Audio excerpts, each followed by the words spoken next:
there. Hi. So glad you're all here. I'm Mike Wildbacker, the Executive Director of the Schuylkill Center for Environmental Education. Really appreciate you being here tonight for Braiding Phragmites. This is part of our ongoing Thursday Night Live series, which I'll share with you in just a moment, a couple of upcoming events from that series. Slide was on before. For those of you who saw it, that's great. If you've not, do check it out. So we are going to be recording this. It'll be available on our YouTube channel. So if you don't want to be seen in the recording, feel free to turn off your video. You can see that along the bottom on the left side to stop video. Also, do keep your microphone on mute. As you know, Zoom is a difficult medium, and so having you on mute would be incredibly helpful. The third bullet point is about screen sharing possibilities and how you should see itself. So look at side-by-side viewing up at the top right. Look for viewing options, and you want to do side-by-side mode. So we recommend that. And then feel free to add questions to the chat. And Tina, who I'll be introducing in just a few minutes, will help guide you through those questions, and we'll ask those of the people who are participating. So glad that you're all here. This is the slide that we've been using throughout the series to remind you that the Schuylkill Center is open. This slide is a little bit ironic today because we're not open today, actually. The whole world got locked down by the snowstorm. So we actually closed our visitor center, but separate from the weather, both our visitor center and our trails are open. And time spent outdoors is really great for alleviating stress. In a pandemic, lots of people have discovered that our forests and fields are a great medicine for you all. So do come for a walk. It's great. And one of the great things about snow, fresh snow, is you'll get to see all the wonderful tracks in the snow made by critters like fox. And we even get to see finally where our coyotes are when we look at the footprints in the snow. So do come for a walk. Even if the visitor center is open, you can come for a walk at the nature center. So do come for a walk even in this snow. We are an environmental education center. We've been pioneering in environmental education programming for 50 years, since the mid-1960s. So we do a whole range of programming, including these events for adults, but we also have summer camp for children. Summer camp is open now. So if you've got kids who want to be outdoors this summer, come to our summer camp, Camp Schuylkill. And we also run nature preschool. So now in its 8th year, our 3, 4, 5-year-olds are outside all day, just about every day. And they've been outside meeting. We've had in-person instruction in our nature preschool all through the pandemic because the outdoors has kind of been our secret weapon in combating COVID. So we've been really fortunate to have the outdoors. And our kids and our teachers have been outdoors up until last week when it got really cold and icy and windy. So they've been retreating indoors on some days. We've closed today and tomorrow, but nonetheless, when the weather cooperates, we are outside. And the teachers always like to say there's no such thing as bad weather, just bad clothing. So the teachers all wear good clothes, so do the kids, and they're outside. They're unbelievable. We also want to thank our teachers for being essentially our frontline workers. They're in front of these kids all day. So we really want to thank the teachers for the work that they're doing at this time. As we'll explain a little bit more, we are the home of one of the most ambitious environmental art programs of any institution. In the Nature Center world in North America, we have no peers in environmental art. We work really hard at presenting to you indoor and outdoor exhibitions by artists who wrestle with environmental concerns in their practice. I'll introduce Tina to you in a few minutes, who is the director of environmental art program. So we have outdoor and indoor shows. The current indoor show is called Citizen's Eye. It's a kaleidoscope of nature. So we've got this kaleidoscopic presentation of more than 400 photographs taken by our members, friends, staff, people who come for walks on the property. And essentially, it's their response to nature in a pandemic through their photography. And all of this is online, by the way, schuylkillcenter.org/art. You can actually see these photographs online, which is something Tina and her staff have worked really hard to do. So check out Citizen's Eye, both virtually on our website and in the real world. Come to the Nature Center, come to the Visitor Center, and actually you can come in. So our Visitor Center is open with restrictions like masks, distancing, etc. We also operate the only wildlife clinic in the city of Philadelphia and one of the very few in the entire region. Chris Strub, the director, is here giving fluids to a red-tailed hawk who was actually did well and he was released. So the clinic does life-saving work. They've worked on like 150 species of critters over the years, which is really remarkable. Everything from the big bald eagles to tiny hummingbirds. We have a little campaign going on. If you go to the donations page at the Schuylkill Center's website, schuylkillcenter.org, you can find this campaign. We're trying to raise money for an incubator. Baby animal season is coming. We do have some essentially gifted human baby incubators that have come to us as hand-me-downs from hospitals. But what we've discovered is that we really want animal incubators because they can get the humidity to the levels that these animals require, which is different and higher than people need. So we're looking to buy a couple of animal specific incubators. And so we have a small campaign on our donations page on our website to help us do that in time for baby animal season. So we hope that you'll consider joining that campaign. We also are a volunteer organization. This is a couple of Earth Days ago when the Fanatic and Philly staff helped us plant a tree for Earth Day. And we're actually beginning to gear up for what we want to celebrate for Earth Day. So stay tuned for that. But we are a volunteer organization. There are still some volunteer opportunities available with us, not as many as they were a year ago, but nonetheless, we're trying to find ways to have volunteers connect to us. So do check that out on our website. We're also a membership organization. If you're a member, thank you so much. Love to have you join. Members get discounts in our gift shop and to our programs and advance notice of things. So do check out membership. Love to have you join. And again, thank you to our members. This is, as I mentioned, part of our regular Thursday Night Live series every Thursday at 7 o'clock. Starting a month ago, deep into the spring, we'll come to you with a new program, a different program. We shake up the format and the topic. So next week I'm very excited about this. Nature nerds like me would be very excited about this, but beavers have returned to the city of Philadelphia after having been locally extinct for more than 100 years.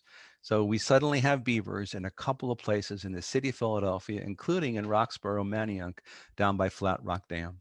So we have 3 people who are passionate about beavers and are thrilled about their comeback, and we'll tell you all the benefits. And that's next Thursday. And then the week after that, we're going to give you the whole panorama of Pennsylvania forests. We are, of course, Pennsylvania, Penn's Woods. So it's the rise and fall of our forests all the way from the Lenape to Smokey the Bear. So we've got the whole range of 400 years of forest history in 1 hour in 2 weeks. Love to have you. So these will always be on our website. Do check them out. Love to have you. They're all free. So love to have you for any of these.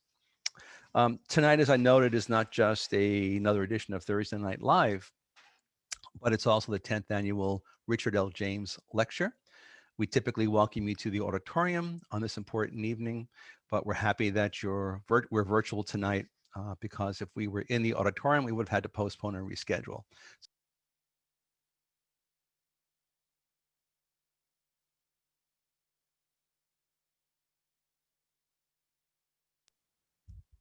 There we are.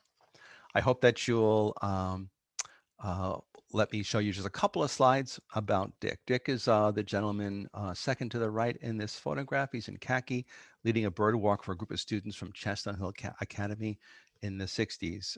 The concept of environmental education was actually brand new when Dick started our center. He almost had to invent it himself, or co-invent it with practitioners across the country who weren't yet in contact with each other. Under Dick's leadership, we quickly became a pioneer in environmental education, training thousands of classroom teachers, offering internships that train many of the country's environmental educators.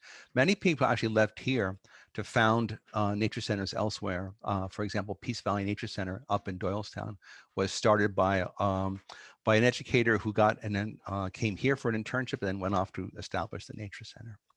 So in some ways, for me, I've always called the Schuylkill Center the mothership for environmental education, not just in Philadelphia, but actually in the state of Pennsylvania. Some of you may have memories of Dick. If you have any memories or thoughts about Dick, feel free to add them to the chat.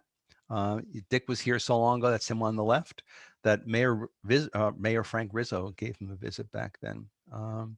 Dick was actually a chemistry teacher at Radnor High School, working on his PhD in chemistry when he was discovered and hired to come here. So he shifted careers and became the director of one of the first nature centers established in a large American city. His wife, Karen, served as the Nature Center's first librarian. And at the time this photo was taken, we housed one of the best Nature Center libraries in the entire country. Karen typically comes to the auditorium and joins us for these lectures, but she's unable to be here tonight. But Karen has been wonderfully supportive of the directions we've taken in the last decade. Dick's son, Andy, also served on our staff. He was our land manager, and he typically would introduce his dad to you to keep his memory alive. Andy was also unavailable tonight, but I want to thank the James family for their support over the years. Some of you may remember Dick as the charismatic host of weekly weather updates on WFLN, then the classical music station. He would offer his forecast along with essays featuring his very sharp wit. Dick was quite a funny guy. He won a coveted Best Affiliate Award from Philadelphia Magazine as the city's best meteorologist in 1983.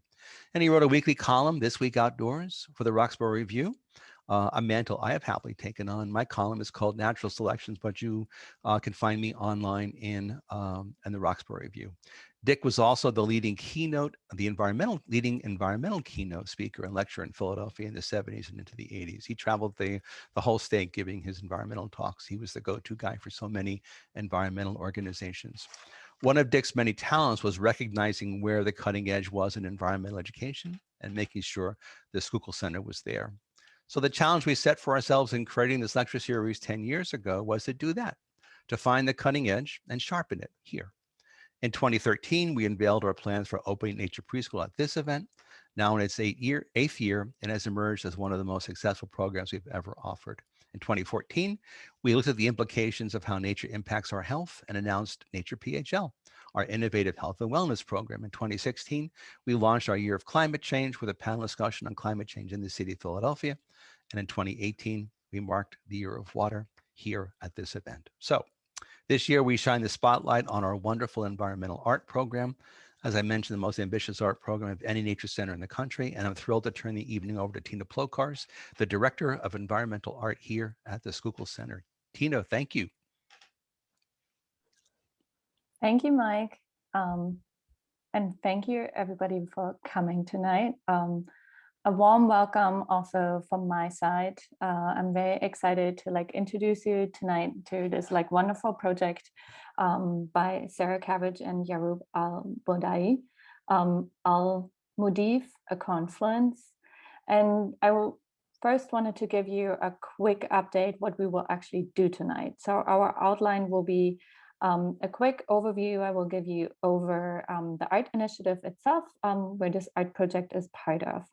Then I will introduce our speakers, and then Sarah will talk first about the project she is doing in the Delaware River watershed and her collaboration with Yaroub. Afterwards, Yaroub will also talk more about the Mudhif itself, the guest house we will build on our property. Afterwards, we will have a 20 to 25 minutes discussion Q&A session. So please feel free to enter your questions and your thoughts into the chat. I will try to reiterate them, or if you want to ask yourself, we can also raise your hand. Could we go to the next slide, Mike?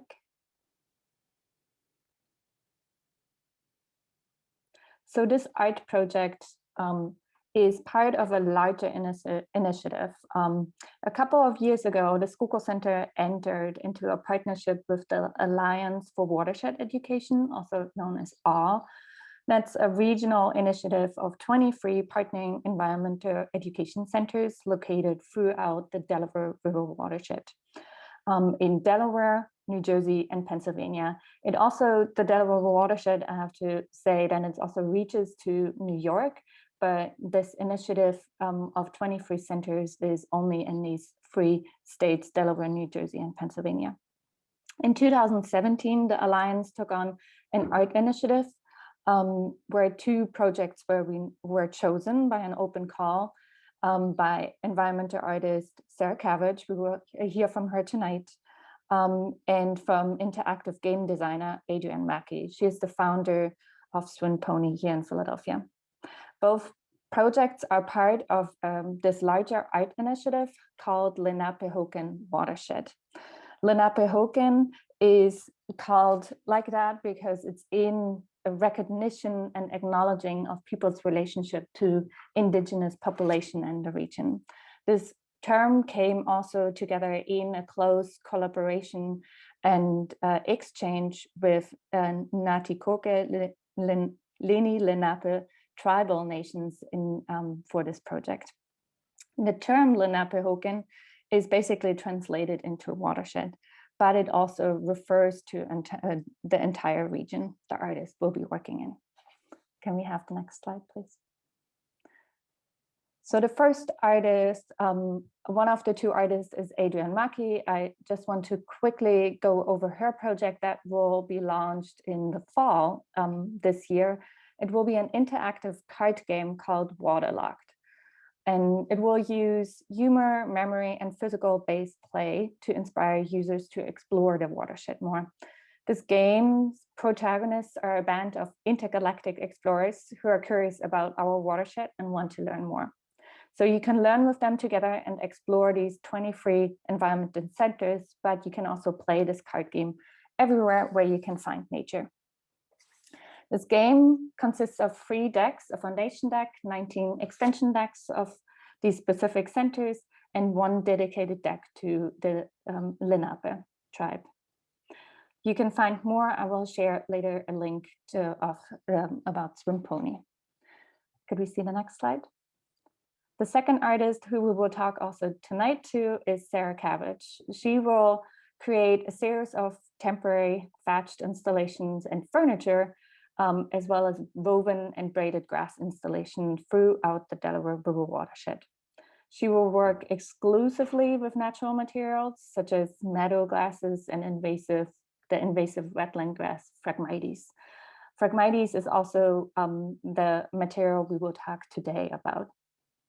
With her project, she is hoping to raise awareness of the watershed's ecology's dynamics, but also our social dynamics as a metaphor. But she will speak more about her intentions later. Can we see the next slide, please? So as I said, it is this project Sarah is working on for the Schuylkill Center is Al-Mudhif, a confluence. And she and Yaroub will build together Al-Mudhif, a guest house, an Iraqi guest house, and this will be entirely built out of Phragmites. Phragmites are here and known also as a common reed, is an aggressive wetland grass originally coming from Europe, East Asia region. It has been cultivated around the world for its resistant and medical qualities, and we will also hear about that later a little bit more. But here in the US, in North America, Phragmites are considered an invasive species because it's spreading very fast, it's very resistant, and because of that, it really displaces native plants. But it was first planted, and this is the other pictures showed us, you will see Phragmites all over the place in our region because it was first planted because of not only its fluffiness and very ornamental displays, but also for distressed land. And because it has a soil filtering capacity. And that's why along roads, you will see it a lot in your car, but also in on smaller lakes and throughout watersheds. So research suggests in the last couple of years that the main factor for its exponential growth and negative impact is really because of pollution and soil sanitation, and that is caused by us, again, humans. Can we see the next slide? But to turn a little bit, to flip the coin here a little bit, or put it into a positive twist, this year we will use that material to build a Mudhif and a bench on our property. A Mudhif is an Iraqi guest house that is entirely built out of Phragmites. Traditionally from the Marsh Arabs, and you have earlier heard some music that Yaroub shared with us, also from the Marsh Arabs from his region. For thousands of years, Iraqi have built these Mudhifs, and we will hear later more about the history from Yaroub. But before you can actually build these things, you have to cut it.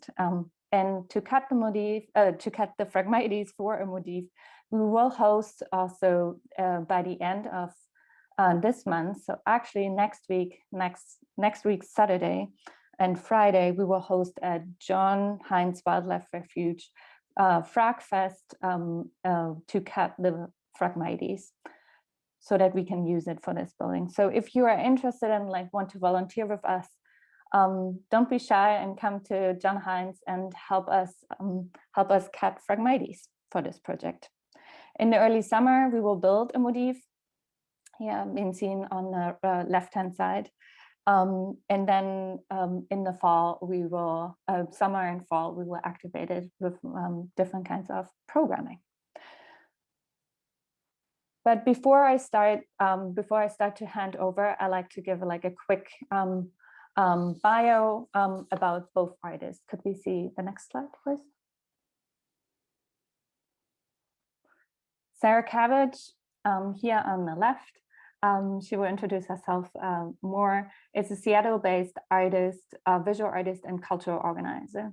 In her work, she uses research, community organizing, and methods to interpret place through the lens of history, the environment, and social justice. She holds a master's degree in urban planning from the University of Washington. In 2015, she has co-produced a very large site-specific outdoor exhibition and performance series that commissioned over 40 artworks and 3 large community events along the Delaware River. I will also share her webpage in the chat a little bit later. Yaroub Al-Obaidi on the right here is an Iraqi designer, researcher, and author. He was born in Diyala, Iraq. He immigrated to the United States in 2016. He has worked as a lecturer at the College of Fine Arts at the University of Baghdad from 2004 until 2007, where he has also received his master's degree in design. After immigrating to the United States in 2016, he received his master in socially engaged art from the Moore College of Art and Design in Philadelphia. He currently is a PhD candidate in communications and media at the Indiana University of Pennsylvania. He's also the co-founder and chief author for the recent art project Friends, Peace, Sanctuary, and founder of the first Arabic journal in Philadelphia. So please welcome with me these 2 artists, and I will now hand it over first to Sarah to talk a little bit more about her project in the watershed. And then we will hear from Yaroub about the history of Mudhifs and its cultural practices. Sarah, please.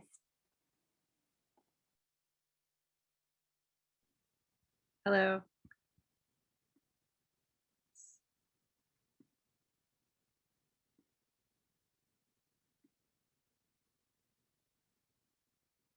Okay. Hi. Thank you, Mike and Tina, for that beautiful introduction, and thank you everyone who's here tonight. I really appreciate being able to share this work with you. And yeah, I have a lot of appreciation for the Schuylkill Center for, we've been sort of on this journey for over 2 years now of this project, and this feels just like such an exciting home for what we're going to be doing here. So today I'll be talking a little bit about the story of Phrag, otherwise known as Phragmites, and Al-Mudhif. Although Yaroub will sort of get into a lot of this as well.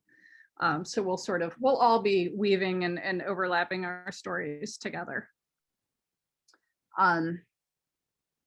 But I do want to start with Lenapehoking, because I feel like this is really where this story begins, in what we know maybe today as the Delaware River watershed, is the home and has been stewarded by the Lenape people since time immemorial.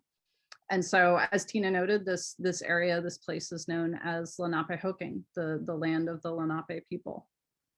And I wanted to share a little bit about this process of coming to the name that we've chosen for our project, for Lenapehoking Watershed. Because I think it's sort of emblematic of how we've approached this project, or tried to. When we first started talking about what to name, and what to call what we're doing here, Priscilla Bell, who's one of our community liaisons, brought forth this idea of using Lenape words in our name. And I think everybody was really sort of excited, but also nervous about this idea because, I'm not Native. Adrian Mackie, the other artist, is not Native. And so it's, how can we do this in a respectful way that's not appropriative? And yet, sort of use this moment that we've all been given to sort of to share and inform people about the folks who are still here and still stewarding this watershed. So Priscilla connected us with Trinity Norwood of the Nanticoke Lenni Lenape tribe. And Trinity is the spokesperson for the tribe, and she began sort of facilitating negotiations, not just with the tribe, but with all the members or the leadership of the alliance and our project team. And really, this process took over a year to just, get everybody sort of comfortable with this idea and excited about this opportunity that we all have to sort of learn and teach, and to honor the folks who are the original caretakers of this land. And as you can see, it's a really, when you look at these two maps of Lenapehoking and the Delaware River watershed, there's a lot of overlap. And that was really interesting to us too, because we're talking about, right, the idea of a watershed geography is pretty complicated if you've been raised in sort of a Western scientific way, with straight lines on a map, sort of delineating a lot of, where you, how you vote, where you pay your taxes, all these kinds of things. To think about things at a watershed level, or the level of, how the Native folks have lived with this land is a really, it's a big mental stretch. And I think that's a lot of what this project is trying to do, is to sort of wrap our heads and our imaginations and our hearts around this new way of looking at geography as a way of connecting to the land. And so, looking at both of these terms, I think it felt important to do for all of us. And there was also thinking about the term watershed, right? There's this, sort of more poetic meaning to the word watershed, and, as in a watershed moment, as in, what we're living through right now, which, that has more resonance than we ever would have thought when we first started talking about that term. And so speaking of all of this, I just want to announce that we have a call out right now for Native and Indigenous artists, folks that either are Lenape living anywhere or Indigenous living in Lenapehoking. We want you to be part of our programming. So please, you can scan that little QR code, go to the URL, and apply. Let us know what you do. We've tried to make, a real easy, straightforward application. And, we'd love to work with you and tell others that we're looking for folks. So shifting gears to talk a little bit more about the work that I'm going to be doing. I'm going to be working at 17 different sites across the Alliance. So that's, all over the watershed. And, again, it's a huge area. This is kind of hard to wrap your head around. And as I was trying to sort of conceptualize what I might do in this space, these materials, the plants really sort of spoke to me and showed me as I went through the watershed and got more and more familiar with these landscapes. You sort of start to learn stories by looking and listening, of what you can make and what is going to, you know, speak to each site. And so choosing different materials that sort of resonate with the different sites, that touch on different themes that might be very salient in a certain place.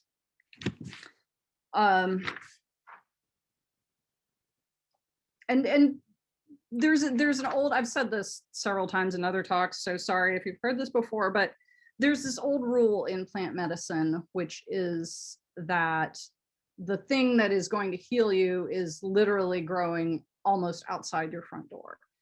And I think that speaks to not only, you know, these deep and complicated relationships that people have with plants and have had since, you know, we've evolved together.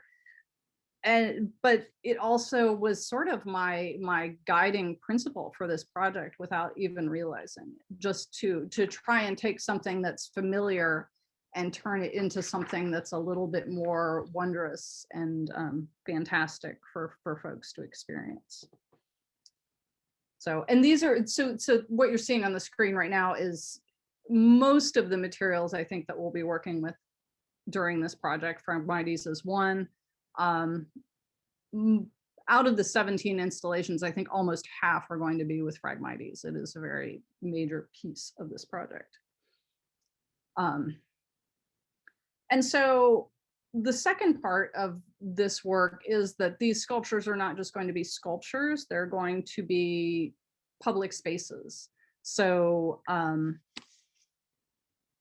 know, they have this dual function, right, as public space and gathering space, and also something that you can look at. But they're meant to be inhabited, they're meant to be activated, they're meant to frame conversation, performances, or and through those activities, building relationships between the people and the land, and then all the different partners that are at work in this project. So the folks that are stewarding each of the sites, the folks that are living in the communities around them, and just allowing everyone to sort of experience differently and a little more deeply how we might be able to connect with nature.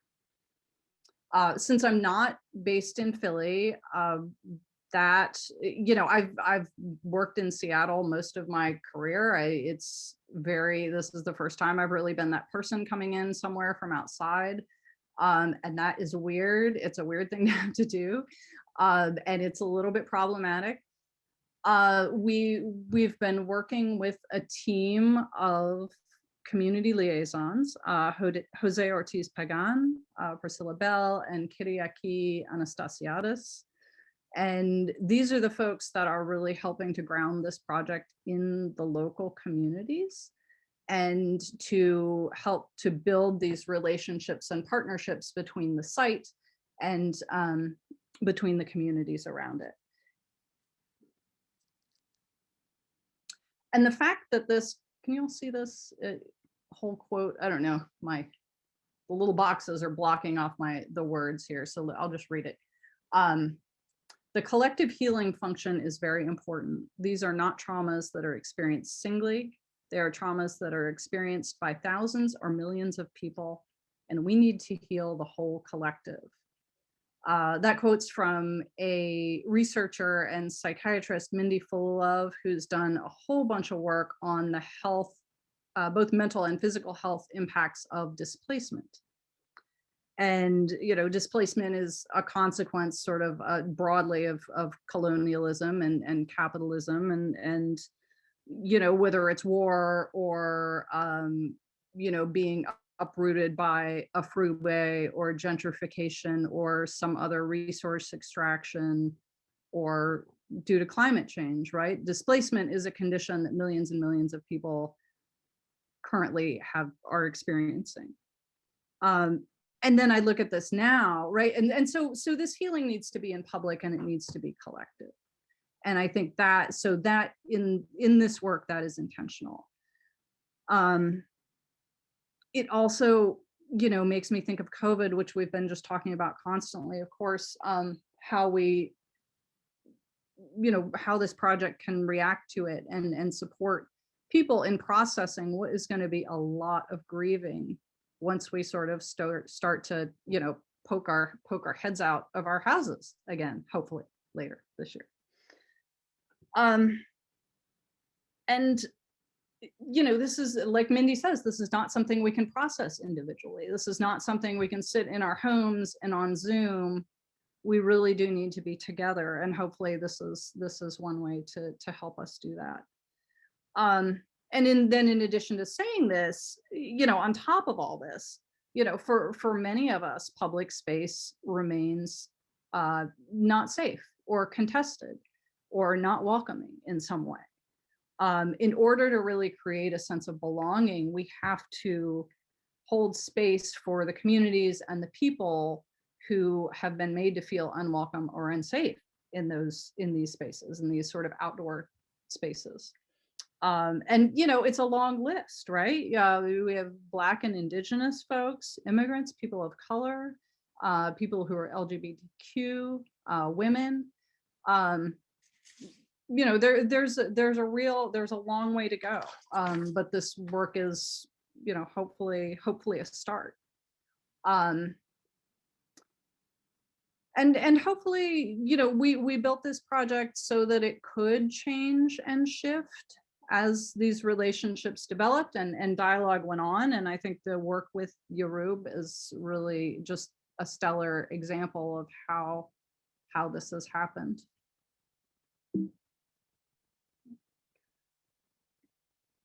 Okay, now getting into the Phragmites. This photograph is some of that beautiful tall Phragmites that they grow over in New Jersey.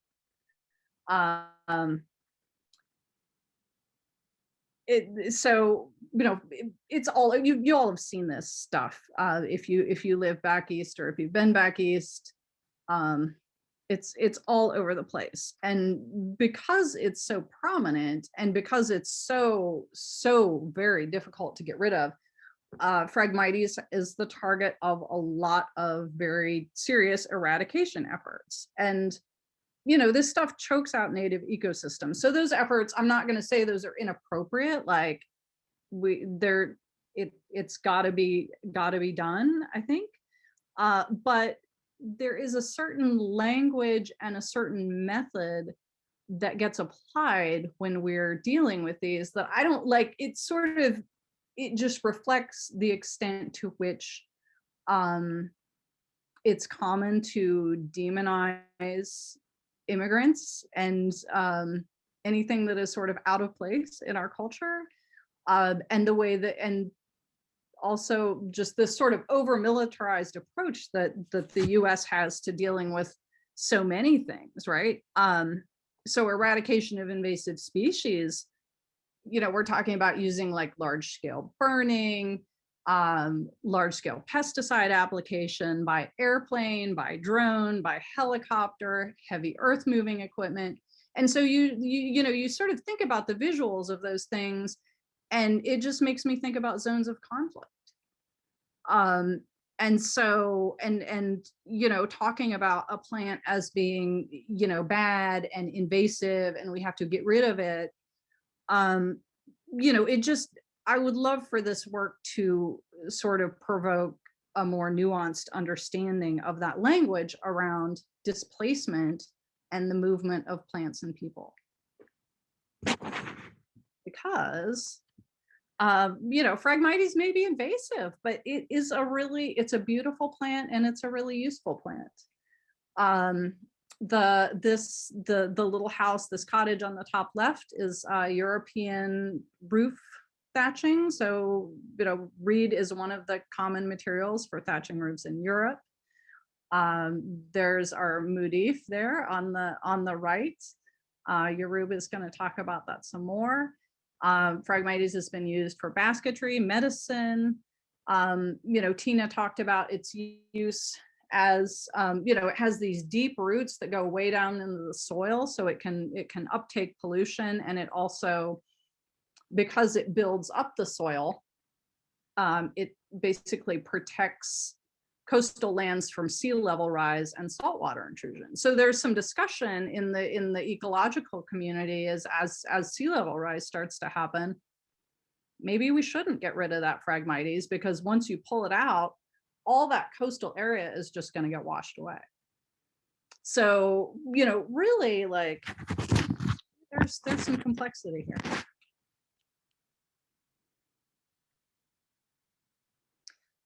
When I started, so know your material is something that my husband always says when talking about almost anything that you have to do with a physical object. And that is, I sort of delved into learning about Phragmites, mostly online at first. I became interested in European roof thatching because that's where my ancestors are from. And I've sort of uncovered evidence of, you know, use of Phragmites in different ways, ancient ways, in the part of the world where my ancestors are from. And that's been really neat. But in January 2019, I went to Michigan and spent a month learning from my teacher, Deanne Bednar, about how to harvest Phragmites and then use it to thatch a roof, which was very, very cool. Something I will probably never get to do in all actuality. But sort of from that was able to depart into experimenting with Phragmites in a way that's a little bit more sculptural and thinking about, you know, what to do with it as sculptural material.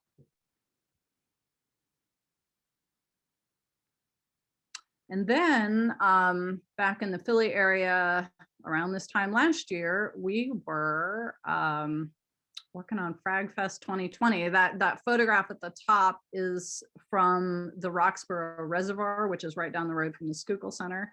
The Roxborough Reservoir was where the folks at the Schuylkill Center harvested a lot of the frag that we're going to be using.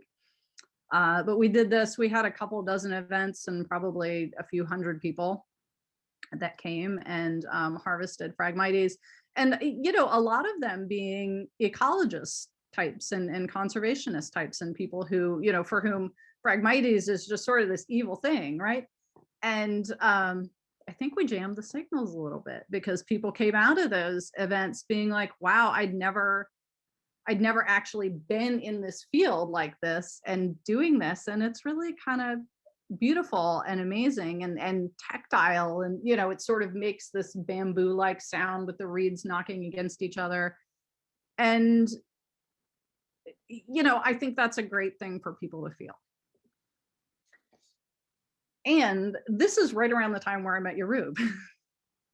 And this was sort of an auspicious thing. So that image, that slide that I showed a couple slides back that had the image of the Al-Mudhif on it. And I sort of mentioned the Al-Mudhif because I thought it was really beautiful and I'd seen it online and, you know, knew very little about it.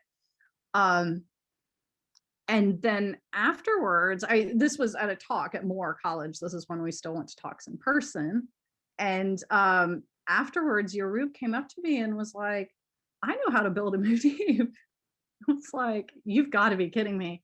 And then, you know, we sort of, as we continued talking, you know, Yaroub does this amazing social practice work, which I'm sure he will tell you more about with Iraq war veterans and Iraqi refugees, these healing ceremonies.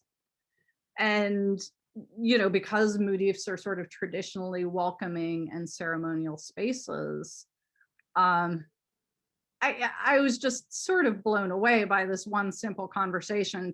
It changed the course of this whole project because it was the essence of what we were trying to do in terms of creating welcoming and healing space. So, you know, that is just, it's so exciting to me to be able to build this with Yaroub and to learn about just how this other method of using this material. And so this is where in this last year, sort of where this collaboration has gone. Now instead of in the marshes of Iraq, or in addition to being in the marshes of Iraq, this Mudhif is going to be in this beautiful little grove at the Schuylkill Center by the cedar tree. And my original plan at the Schuylkill Center was to make these sort of glamorous thatched benches. And we'd sort of toyed with putting those at a few different sites. It was getting a little bit complicated. And, now the Mudhif sort of gives these two objects in space, or on this land, can kind of exist alongside one another. And creating this bench for me was a way to think about creating welcoming space, right? It's important to welcome people not only inside the space but outside the space, right? The people who are and because of COVID, right, not everybody's going to maybe be able to go into that space, or not everybody's going to feel comfortable going into that space. So it's really important to make sure that the people feel just as welcomed outside as they do inside. And really both perspectives are critical, right? And if you want to come to Frag Fest next weekend, here's the scoop. Friday and Saturday, the 26th and 27th, Friday afternoon and Saturday morning, you can register with Erica Scarborough, who is at the Hines Wildlife Refuge. If you've never been to the Hines Wildlife Refuge down by the Philly airport, it's such a beautiful place. And there is tons of frag. So come on down and get your hands dirty. And at this point, I think I'm going to turn it over to Yaroub. Thank you, Sarah. That was wonderful. Yes, Yaroub, do you want to share your screen? That would be great. Well, of course, it's here. Thank you. Yep. Thank you so much, everyone, to be here tonight. It's my pleasure, and I'm really thrilled to be with all of you today. My name is Yaroub Al-Obaidi. I'm originally from Iraq. I came to Philadelphia in 2016. I hold a master's degree in design from Iraq. And when I came to Philadelphia, I earned another master's degree in socially engaged art from Moore College of Art and Design. As you know, the Moore College is a college for women, but they just opened the postgraduate for men as well. And that's actually made me more, I developed my social art practice. When I came to Philadelphia, actually, I involved in some project. One of them called Radio Silence, when the first time I met with some amazing people who are a veteran who serve in Iraq.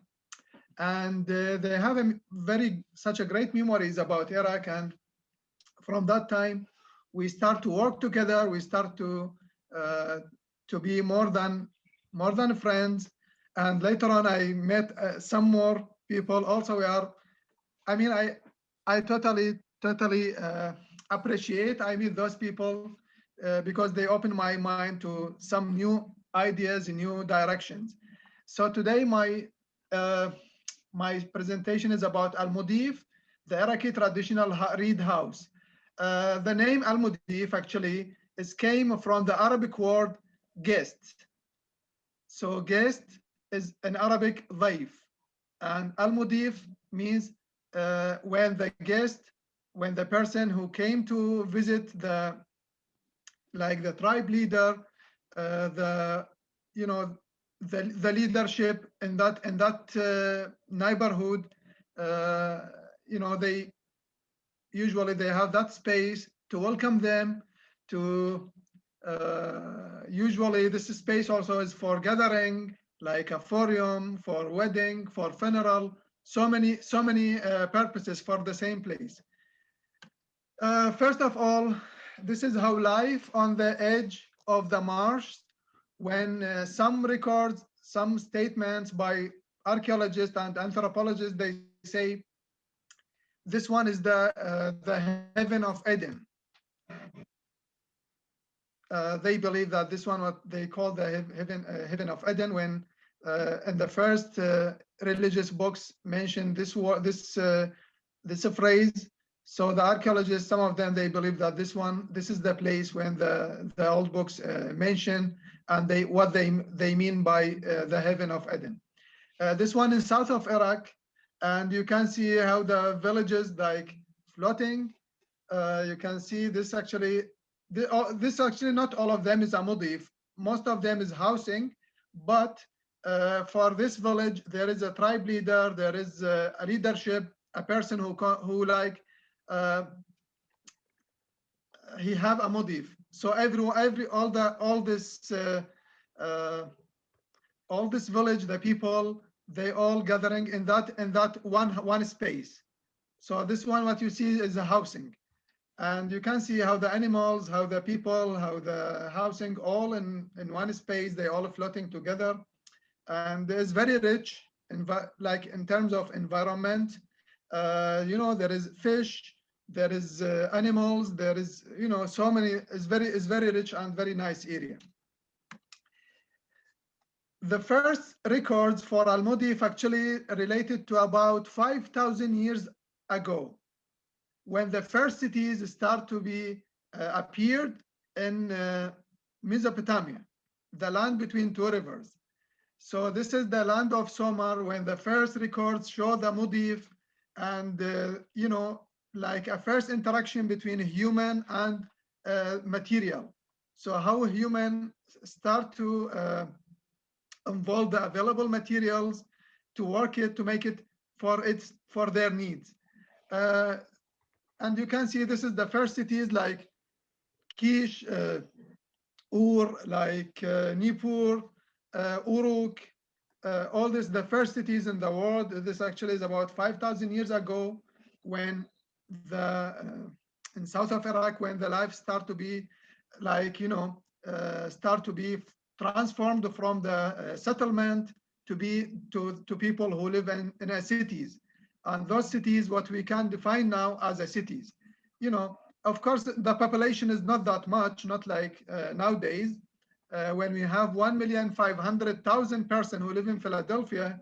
In the city like Ur, we have just like 25,000 persons only.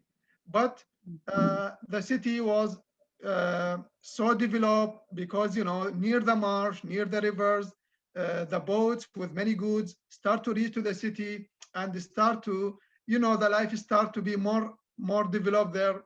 There is more, the life start to be more energetic, the people start to managing their life in those very old and the first cities. So Al-Mudhif, first of all, they start with a preparation when harvesting the reeds from the marsh, and that's what we are going to do coming Friday and Saturday, as Tina and Sarah mentioned. So this is the preparation when people start to collect the long, so far is between 3 to 5 feet long reeds. They start to harvest them, and they start to make them in a bundle, and start to keep them aside, prepare them in a bundles, and wait for the building to start to build that reed guest house. Then after the preparation, by collecting the reeds, this great material, they start to build the foundation for the Mudhif, what you can see here in the left-hand side and in the right-hand side. They both direction how how the bundles start to be the structure and the foundation for what will come next. That's actually the very important part to build the structure. Is very nice, very important part, because all other stages will be related to this, to what happened in the structure. And this structure should be very strong. Of course, what we have here in Philadelphia is not, the weather is not the same. Like here we have snow, we have cold weather. In south of Iraq, most of the time is hot, and but we are going to still have the concept of Al-Mudhif.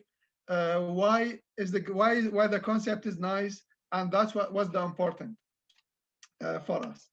Then after the structure, this is the accomplishment. When the Mudhif was finished, it looks like this. You can see the column, like the great cathedral architecture. And there is something here is very important. Usually, the column there is should have certain numbers. Is not, I mean,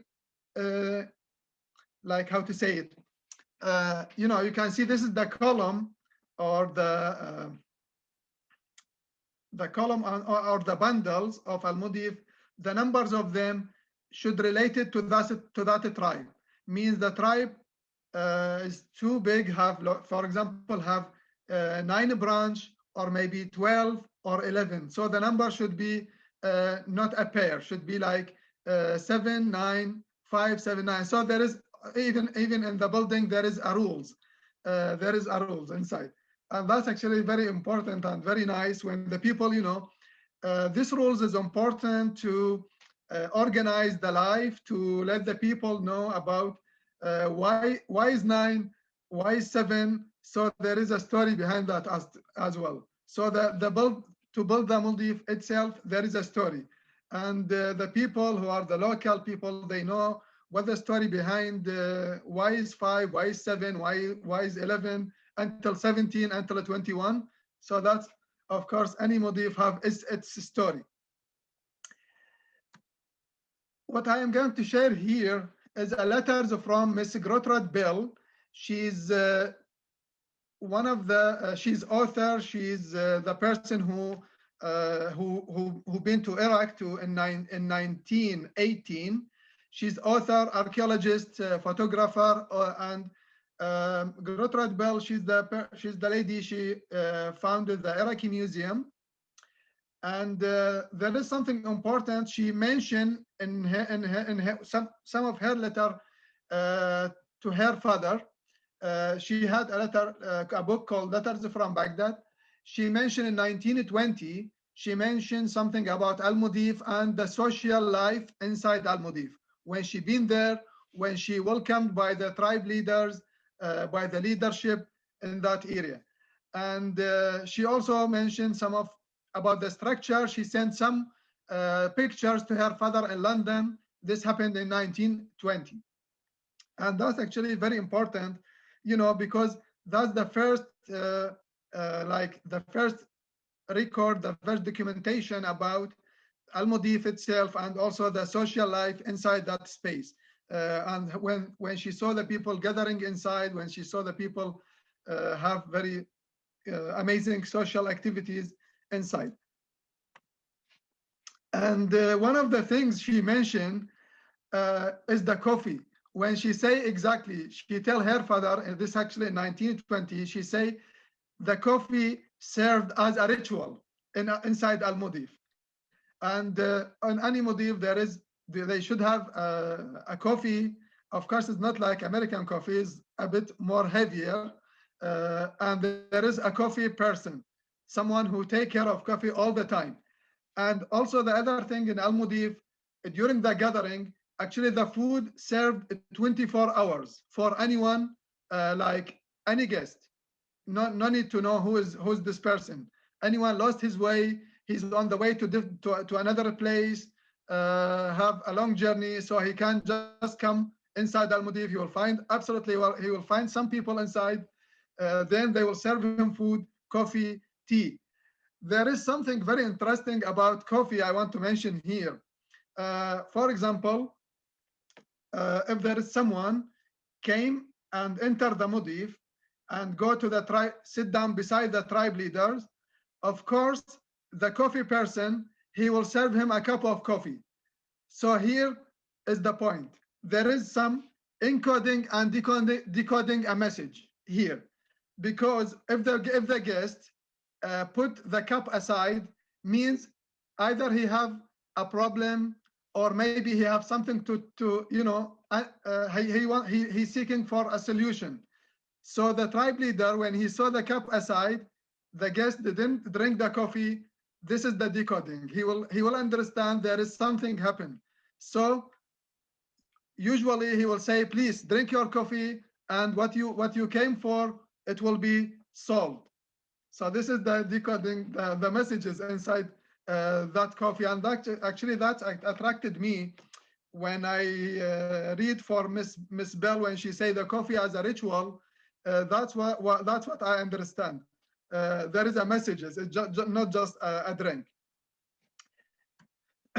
And this is you can see this is another view for Al-Mudhif from outside, and you can see the coffee is always there, and people are proud to be like to serve food, to serve the drink all the time to anyone who came to visit, or anyone who even in his way to a different place.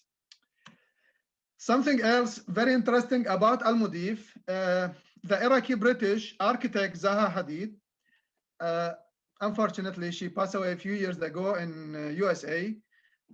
She mentioned in one of her interview with The Guardian, she said that her father took the family to south of Iraq, to see the villages in the marshland, and she stated that so many memories stick in her mind, and she still to take that in her modern architecture. For example, she say when she saw the harmony, how the human, houses, animals, and birds, all they floating together with a harmony in that environment, is such a great memories for her. And she say that most of the time she is very excited about that time when she took the trip in the boat, and she saw the people, she saw the environment, and that memories still stick in her mind. You know, you can see the people are still inspired by that environment, by that architectural structure. And I don't know, I feel when I look to her picture, this is actually one of her design, is the Beijing airport. I can see like it looks like a village just floating in water. I don't know, maybe this is my perspective. But I really is very emotional when I read her story about when she was kids, and she been to south of Iraq, when she everything there, and she started to involve that in her modern design. And unfortunately, we lost her. There is something else happen nowadays. Some Mudhifs, they start to involve some modern technology, like the ceiling fan. Before, actually, they have just like, you know, have the water, the air cycling to come enter and outside from Al-Mudhif to make the weather inside very nice. That's absolutely very warm in winter, but sometime in summer it's a bit hot. But I can say absolutely in winter, like it's very warm, because they close from outside and the material itself keep the temperature very nice. But nowadays people, they still want to build Mudhif with the traditional material. Then they're using some ceiling fan to make it like workable for them during summertime. The other thing, actually this is related to a question from one of my amazing friend and brother. He asked me, Yaroub, is your hometown in exactly on that land in south of Iraq? I say no, I am from the middle of Iraq. My hometown is just close to Baghdad, is about less than 50 miles. But he concerned why I excited about this structure of Al-Mudhif. And this actually related me to some of the new designs. Some Iraq, in the middle of Iraq, they start to build Mudhif even for themselves, to welcome the people, to gathering the people, and but they start to build with the brick. you know, so it's just the mix between the classical and modern material. This classical design with just like modern brick, the modern material. And you can see the windows, you can see everything. It just it's very nice. And what I can say, even is the modern Mudhif built of a brick, no, not this one. You know, some people they build with the brick, but the hospitality, the other rules for coffee, for you know, to host the people, host the guests inside, is still the same. And you know, the Mudhif is still like very symbolic place to solve problems, to like a forum, like a place when you can share your ideas, share what you have. You know, it's very nice. And this is some of the modern Mudhif in Iraq.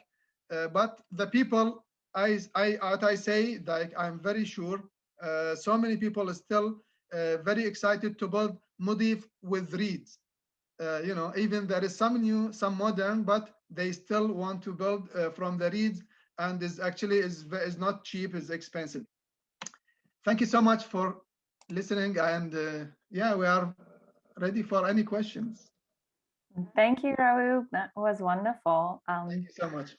I will start sharing my screen so that we see a last picture of a Mudhif, how we will start building it. 1 second.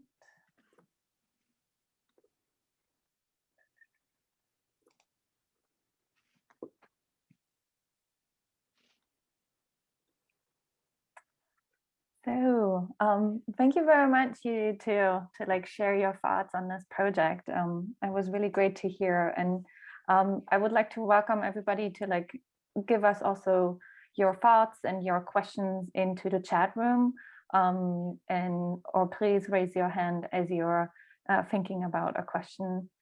I was actually starting to be even more curious about the fact how you're both working together. Like Sarah mentioned, you both met last year at an event and at the Moore College, and then started to talk about it, and then this whole idea became a project for the Schuylkill Center. So I would be interested to hear now your perspective, and like Sarah, a little bit where you are coming from with the Phragmites. How did that evolve? How got you even interested in that practice? And then from you both, how these new ideas, maybe modern ways of like creatively using Phragmites, how you use it, Sarah, in your bench design, but then interweaving with it traditional practices of Mudhif design. So maybe Sarah, you would like to start and like talking a little bit about your practice and how your relationship to Yaroub evolved. Mm-hmm. Yes. You know, I think I first encountered Phragmites sort of in the sort of maybe around the 2012 era in Michigan, like along the lakeshore of Lake Michigan, and sort of brought one home. I was or to where I was staying with a friend and was like, what is this? This is so cool. And she sort of broke the news to me that it's horribly invasive. And then I had to be disappointed because I thought it was really pretty. So, you know, that just sort of was it for a while. Like I didn't really, you know, I would notice it for sure because it's such a dramatic plant. I see all sorts of questions coming up about Phragmites and harvesting in the chat, and it's hard to look away. Sorry. But the, you know, they stuck in my head, and sort of this project became just this great excuse to really dig in because it's so prominent in the landscape around here. And you know, there were so many sites where it's just really thick with frag, and just started to research. you know, how it's been used, sort of stumbling across the fact that it is a roof thatching material sort of gave me something to wrap my head around in terms of like how I might start to think about using it. And then, you know, just sort of starting to go through these explorations and experiments. And so, you know, I think one of the things that was most interesting about, you know, this is to me about this collaboration is just to be able to learn firsthand how to work with this material. The thing that's really hard about doing things on the internet is like, there's a whole tactile and sort of sensory thing that you're missing, right? That you get from like learning something in space with another person, and handling the material and have them sort of showing you the nuances of how you work with it. And that, you know, I'm just really looking forward to more of that.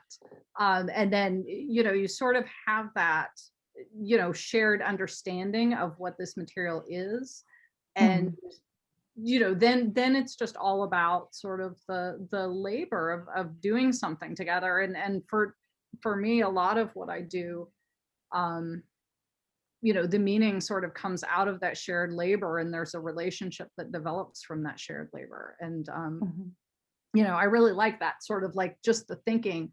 And, you know, just as far as like the collaboration between Yaroub and I think, you know, he came to the Frag Fest at Hines, and I was like, I want to build one of these things. Like, I'm being really serious that I want to build a Mudhif.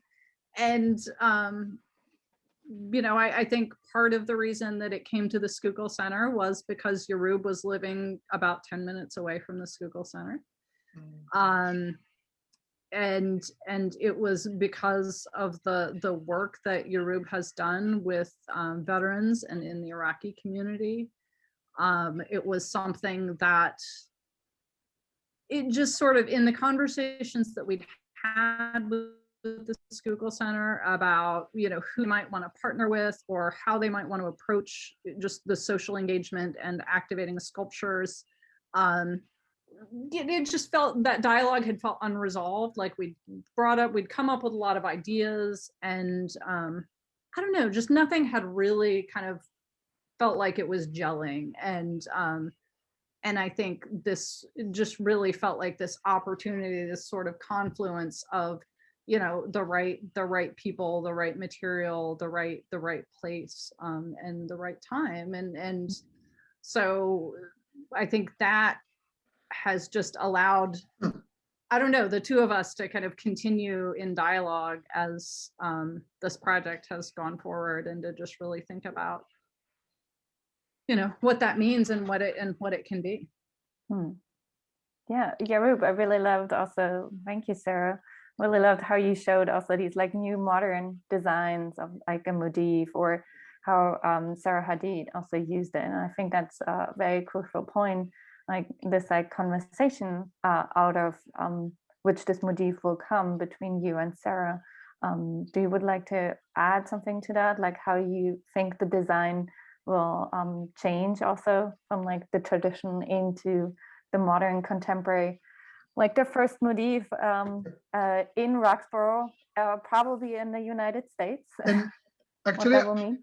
I check with many projects. This will be the first Mudhif will be built outside of Iraq, the first ever. And actually, the story started at Moore College, as Sarah just mentioned. You know, that's the benefit of art talk. Any art talk have opportunity to build something great, actually. And I'm lucky I invited to that art talk as an alumni. And, you know, we start to talk about Al-Mudhif, the possibilities, what we can do, we can make it or not. And I definitely say, yes, we can make it. You know, actually, is you know, the concept of the space itself is very amazing. That's why people are still very interesting to build, even some of them, they start to build with the brick, but the concept is still the same. People still like want to keep the tradition from the Sumerian, from more than 5,000 years ago. Even at that time, you know, let's say in that time it just built because it's suitable for the environment, is very available material. But this one, we are going to use the concept of the gathering, how to find space for ourselves to be like, you know, like to be all together there, to share what we want to share. Everyone enter in that space. Everyone out when they came out, when they exit, they all friends, not just friends, actually close friends. This how to build a friendship inside that space, how to make it more like the forum when people can meet, have a conversation, serve with coffee, or you know, or maybe we will or drink or some food. So all this actually is very, very fascinating concept. We want to involve in, you know, it will be at the Schuylkill Center in next summer. Mm-hmm. And yeah, you know, the material itself is very, very amazing. Maybe some people they ask how long is can still exist. You know, do we need to cut, and we want to keep for how long? If there is any harmful part of that material, of course, that's what I mentioned in a preparation. We are going to clean everything and to make it, to organize in bundles, clean bundles, and we'll keep for a few months to be, you know, usually in Iraq they just cut fresh because there is too much than what we have here, even in the John Hines Wild Refuge Life. That's why the people there in Iraq, they just harvest at the same day, and they can build in maybe maximum 1 week. So this will be built because in Iraq the whole village will be shared to build that space, and you know, people are still very like proud of, you know, when they have that Mudhif, you know, they still proud of that space. When, you know, as I mentioned, it's not because it's the because of the many things, like the material, the concept, the themes inside, the messages they have. As I said, people still like to send messages, and you know, they start to use their how smart they are and send the messages like encoding, decoding. You know, that's all their they enjoy that kind of like humanity interaction. You know, everyone will be happy, everyone will be comfortable there, will, you know. And yes, it's very, actually I'm so looking forward to see this to start our activities. Yep. Yeah, it's very interesting. And you also mentioned that through the chat, we have received a bunch of questions about how the Phragmites are, how long they last. And just want to quickly summarize here. When we will cut it next week at John Hines Wildlife Refuge, it will be cut with sickles by hand. You can, of course, also do it with like heavy tools, but we are really doing it by hand. One will cut and one will take it out, and then it will be bundled together, and we'll give some time to dry. Winter is actually the best time to harvest it because then it's really dry already, and is not any more green and fresh. So, and for next week, also for this Harvest Fest, we have up to like 50 people we can allow, and there are still a lot of spots left. So please come and join us. We will spread people out along, and there's a big area to cut Phragmites. So don't be shy and join us. But I just wanted to like follow up a little bit on the ideas you just decided to outline, Yaroub, about Mudhif actually being like almost like an eco house. What we are thinking in architecture a lot about these like alternative spaces, where do we actually want to live and what kind of way? And it's not only about like the metaphors and the values we want to live, but also the quality and what you actually said. And it's like a very climate friendly house. And a little bit about like how actually this will be built. Do you think, are there specific skills like builders need to really have and make this Mudhif? Any specific, of course, there is, need to be like someone to be controller, need to know how to build a structure, how to, train the people how to make some parts. But usually the volunteers, even in the village, there is some people who are the builder who know how to make the structure, know the main methods to build that space, and the other people could be shared in so many ways. Usually the volunteer no need for so much skills, just just to be careful how to handle the material, how to don't harm their hands, they like to wearing gloves or something like that. And of course, everyone could share with something. Yep. No need too much high skills. Yep. Mm-hmm, mm-hmm. And there's a long discussion also about the seeds here online. That's actually correct, Sarah, what you wrote in there. We will cut them off, we will take them away. Phragmites are actually spreading through their seeds, through their heads, but also through a very large root system. So there's actually two things to be taken out and to be taken care of. So we are, with cutting them, we are taking the first step into the right direction, we believe. But now I wanted to like get back a little bit into like the Mudhif, also its metaphors and its uses. You both will also introduce us over the summer, about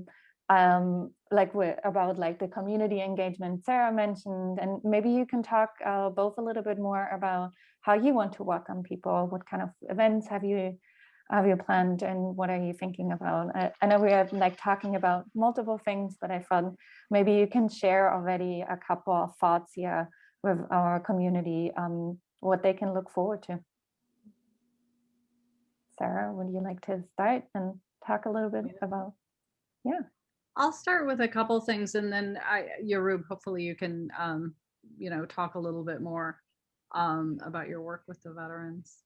But a couple of things that are just maybe interesting to the folks here. I think, we will be interested, like the building process of this, as Yaroub said, it takes a village to build a Mudhif. And from what he's told me, that can be the little kids all the way up to, the people that can do the heavier work. And so when we start to build this thing, we are going to, be able to accommodate volunteers.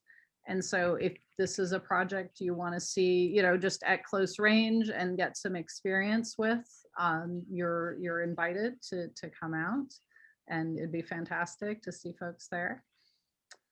And so that, for me, that's part of the social engagement, like I said before. Another thing that I sort of touched on at the beginning of this talk was just this, how we really want to hold space for the Lenape folks, and to create ways for people who are not Indigenous to understand and learn about the Lenape people who are still here, and their experiences, and to sort of start to understand just culturally the perspectives of the Lenape people. So that's in the process of talking about doing things like healing ceremonies and work with veterans.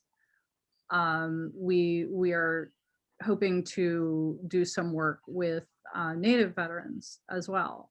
If you didn't know, Native folks are one of the most represented demographics in the U.S. Army, in the veterans population, and very Native folks take the idea of service and very, very seriously. And so I think that's part of what we want to honor in this project, and to just sort of make that discussion a little bit more even more nuanced and even more relevant to this particular place. And like I said before, just grounding everything in sort of the experience of the people who were here first. So Yaroub, maybe I will turn it over to you. Yeah, a little bit about your part with the warrior writers also. Yeah, absolutely. That's my first interaction with the veteran here in the United States. It's actually, the story started in 2017 when I met with Warrior Writers.